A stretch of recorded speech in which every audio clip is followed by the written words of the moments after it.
Hello guys, welcome back to my channel learn versus fun tech. आज हम लोग जानेंगे शाहजहां के बारे में। आखिर कौन था शाहजहां, क्या था उसका जीवन का इतिहास, उसकी शासन काल व्यवस्था, प्रशासन व्यवस्था, वास्तुकला में उसका क्या योगदान रहा।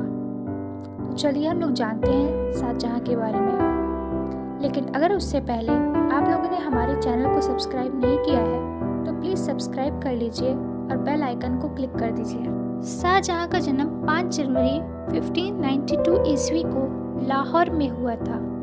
उसकी माता जगत गोसाई जोधपुर के राजा उदय सिंह की पुत्री थी।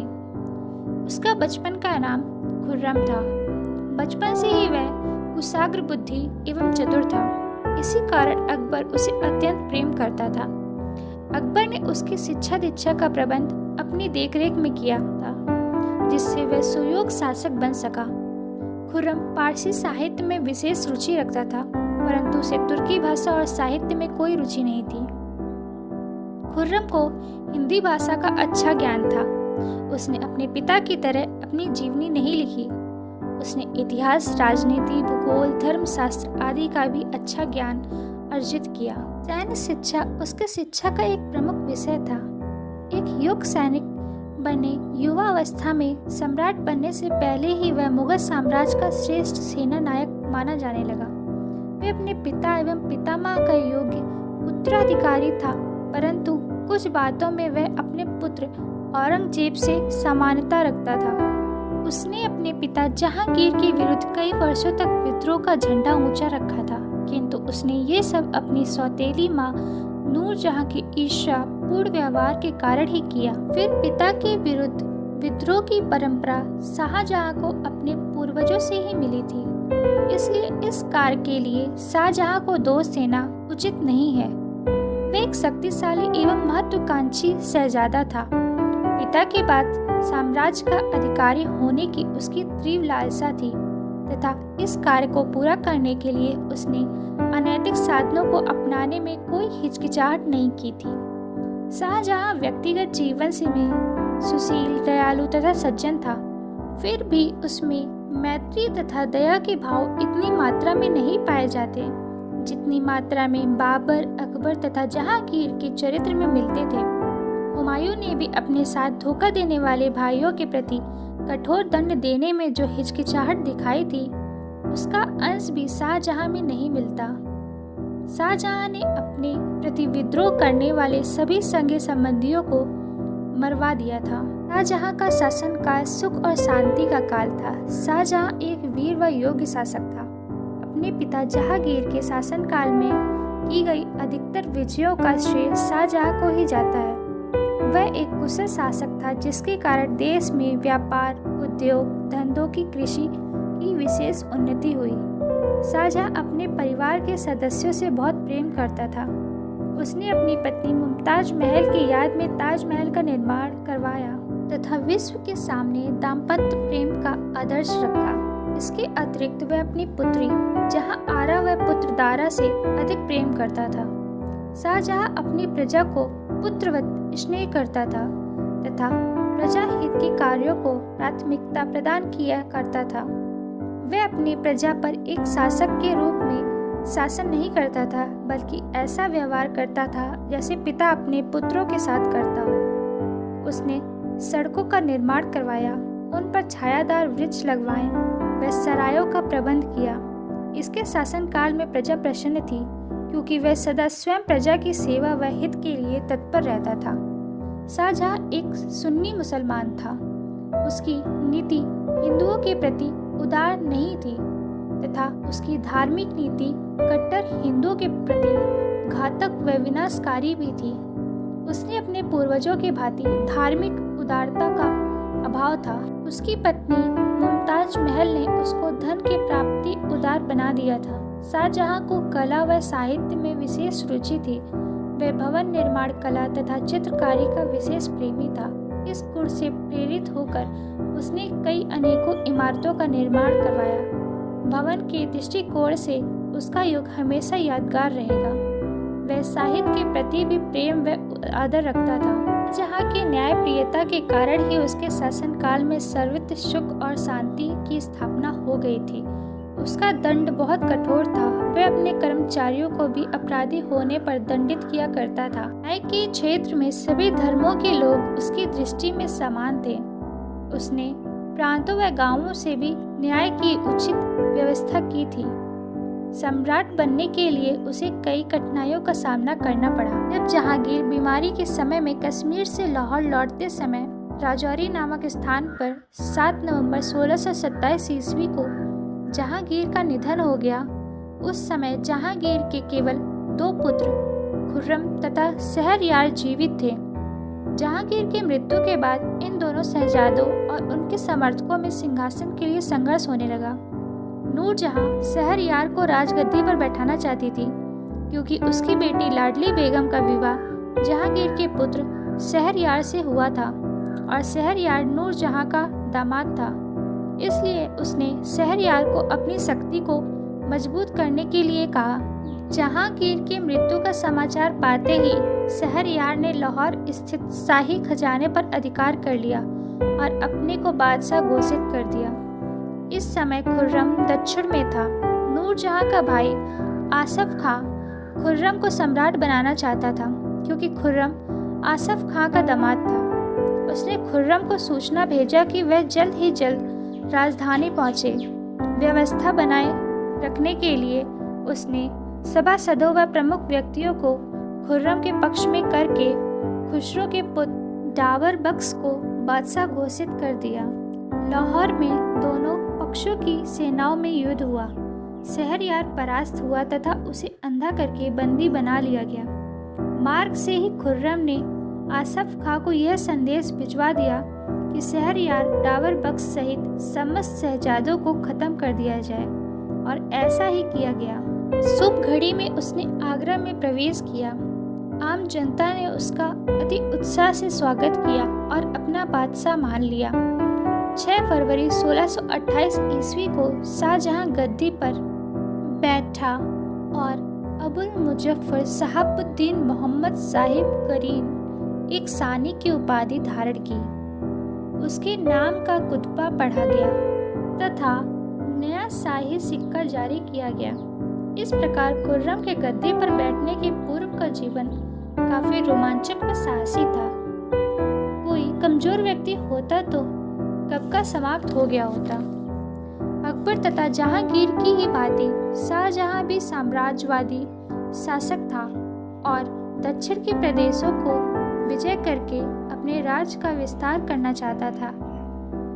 अकबर और जहांगीर का इन रियासतों को साम्राज्य में मिलाने का उद्देश्य राजनीतिक था, लेकिन शाहजहां का उद्देश्य धार्मिक भी था, क्योंकि वह पक्का सुन्नी मुसलमान था। इसलिए दक्षिण के शिया राज्यों को नष्ट करना वह अपना धार्मिक कर्तव्य समझता था। अतः अपनी साम्राज्यवादी तथा धार्मिक प्रवृत्तियों से प्रभावित होकर शाहजहां ने दक्षिण की प्रति उग्र नीति को अपनाया और उस क्षेत्र में उसे काफी सफलता मिली। 1632 से 1633 ईस्वी में अहमदनगर से निजाम शाही वंश का सुल्तान मुकजा खां तृतीय राज कर रहा था। तब 1626 ईस्वी में मलिक अंबर की मृत्यु के बाद अहमदनगर की दशा अत्यंत शोचनीय हो गई थी। सुल्तान ने मलिक अंबर के पुत्र फतेह खां को अपना प्रधानमंत्री नियुक्त किया। वह अहमदनगर के सुल्तान के प्रति स्वामी भक्त नहीं था और विश्वासघात करने पर तुला हुआ था। फतेह खां ने अवसर पाकर सुल्तान को बंदी बना लिया और शाहजहां को इसका संदेश भिजवाया। शाहजहां के सलाह पर उसने सुल्तान का वध कर दिया और उसके पुत्र हुसैन खां को गद्दी पर बैठाकर स्वयं कर्ता धर्ता बन बैठा। साथ ही उसने मुगल प्रभुत्व सत्ता स्वीकार कर ली। अहमदनगर को अधीन करने के बाद मुगल सम्राट शाहजहां ने बीजापुर व गोलकुंडा के सुल्तानों को पत्र लिखकर मुगल सत्ता स्वीकारने को कहा।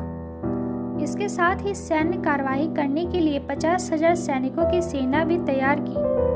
गोलकुंडा का शासक कुतुब शाह मुगल सैन्य शक्तियों से भयभीत हो गया और उसने शाहजहां की अधीनता स्वीकार कर ली।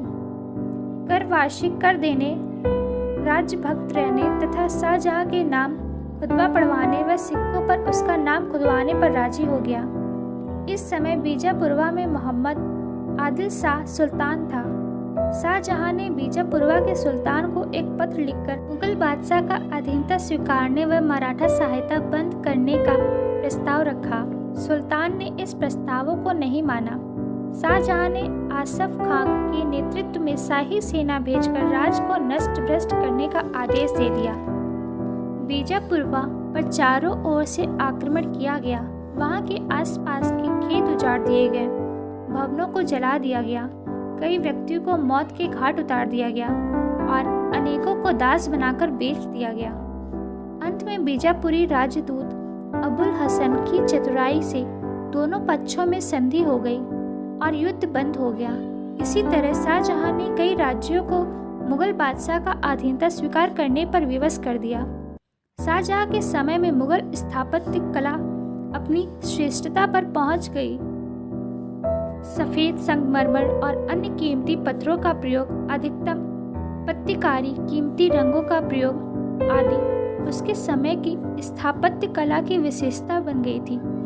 उसकी इमारतों में ऐसा अनुभव होता था जैसे जौहरी और चित्रकार के कार्यों को पत्थर में जड़ दिया गया हो। शाहजहां ने अनेक भवन बनवाए, जिनमें से पहला मुख्य भवन शाहजहानाबाद है। शाहजहां ने लाहौर और आगरा को छोड़कर दिल्ली को राजधानी बनाया। यमुना के किनारे एक नए दिल्ली नगर का निर्माण कराया, जिससे उसने शाहजहानाबाद मान लिया। दूसरा जामा मस्जिद है। जामा मस्जिद का निर्माण भी शाहजहां ने करवाया था, जो भारत की सबसे बड़ी मस्जिद मानी जाती है। यह लाल पत्थर की बनी है तथा 6 वर्ष में 10 लाख रुपए की लागत से इसका निर्माण किया गया था। तीसरा मुख्य भवन ताजमहल है।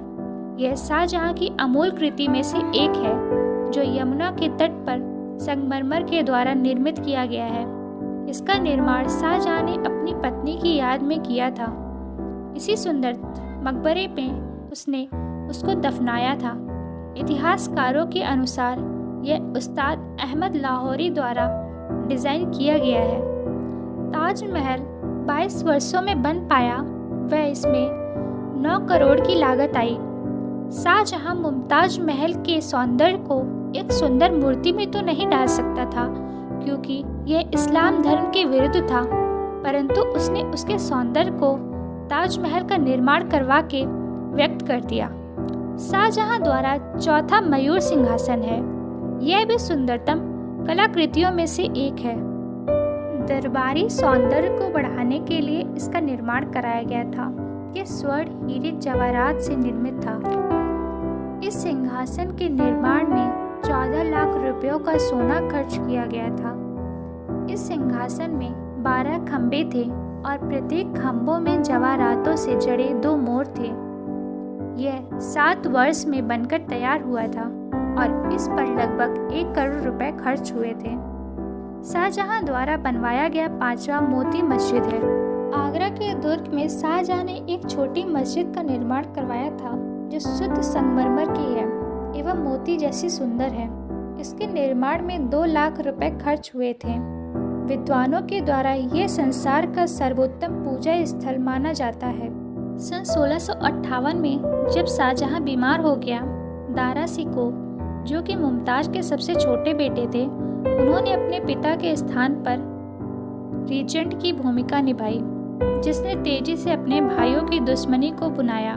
रीजेंसी की उनकी धारणा के बारे में जानने के बाद उनके छोटे भाइयों शुजा बंगाल के व्यवसाय और गुजरात के व्यवसाय मुराद बख्श ने अपनी स्वतंत्रता की घोषणा की और अपने धन का दावा करने के लिए आगरा पर मार्च किया। तीसरे बेटे औरंगजेब ने एक सुप्रशिक्षित सेना इकट्ठी की और उसका मुख्य सेनापति बना। उसने आगरा के पास दारा की सेना का सामना किया और समूहगढ़ की लड़ाई के दौरान उसे हरा दिया। हालांकि शाहजहां अपनी बीमारी से पूरी तरह से ठीक हो गया था, परंतु औरंगजेब ने उसे शासन करने में अक्षम घोषित कर दिया और उसे अपने अधीन कर लिया।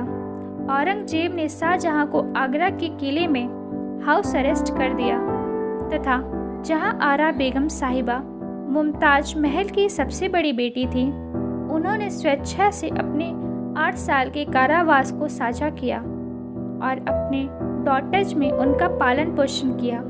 जनवरी 1666 ईस्वी में शाहजहां बीमार पड़ गया। बिस्तर तक ही सीमित रहकर वह धीरे धीरे कमजोर हो गया, जब तक कि 30 जनवरी को उसने शाही दरबार की महिलाओं, विशेष रूप से बाद के वर्षों की अपनी पत्नी अकबराबादी महल को जहां आरा की देखभाल के लिए सौंप दिया। कलमा और कुरान की आयतें पढ़ने के बाद शाहजहां की मृत्यु 74 वर्ष की आयु में हो गई। तब शाहजहां के पुरोहित सैयद मोहम्मद कनौजी और आगरा के काजी कुर्बान किले में आए और उसके शरीर को पास के हॉल में ले गए तथा उन्होंने शाहजहां के शरीर को धोया, लपेटा और चंदन के ताबूत में रख दिया। राजकुमारी जहां आरा ने एक राजकीय अंतिम संस्कार की योजना बनाई थी, जिसमें शाहजहां के शरीर के साथ एक जुलूस शामिल था, जिसके बाद प्रतिष्ठित रईसों द्वारा आगरा के उल्लेखनीय नागरिकों, गरीबों और जरूरतमंदों के लिए सिक्के बिखेरने वाले अधिकारी शामिल थे। लेकिन औरंगजेब ने इस तरह के आडंबर को स्वीकार करने से इनकार कर दिया। तब शव को ताजमहल में ले जाया गया और वहीं उनकी चहेती पत्नी मुमताज महल के शरीर के बगल में दफना दिया गया। शाहजहां एक अच्छा मुसलमान था। वह न्यायप्रिय व संसार का ज्ञान रखने वाला शासक था। वह अंतिम सुल्तान था जो राजनीति को धर्म से प्रभावित होने से बचाने का स्वप्न देखता था।